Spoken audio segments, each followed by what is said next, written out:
இப்ப என்ன அரசியல் லாபம் அடைஞ்சிட போறாருன்னு நினைக்கிறீங்க ரஜினியை சந்திச்சதன் மூலமா? எந்த லாபமும் அடைய மாட்டாரு, அடைய முடியாது. இல்ல அப்ப என்ன அரசியல்னு சொல்றீங்க அதுல? அடைவதற்கு வாய்ப்பில்ல.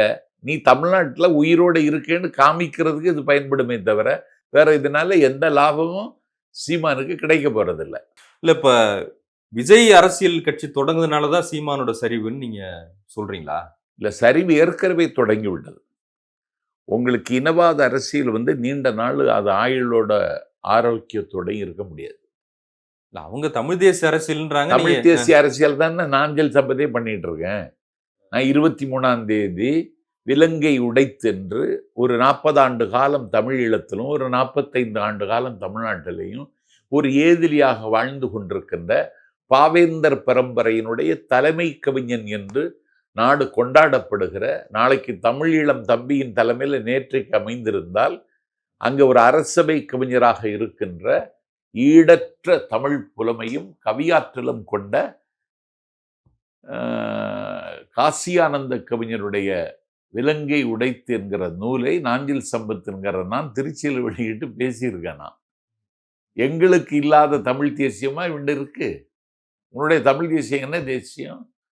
நீ வெளிநாட்டு தமிழர்களை நான் பிரபாகரனோட பழகினேன், பிரபாகரன் சொன்னார்ன்னு சொல்லி ஏமாற்றி பல கோடி ரூபாயை சூறையாடியவன், இந்த சூறையாடி ஈழத்தமிழர்களை கொச்சப்படுத்தினவன், நீ ஈழ விடுதலை அசிங்கப்படுத்தினவன், எல்லாவற்றிற்கு மேலாக உலகத்தினுடைய நிகரற்ற பெருவீரன்.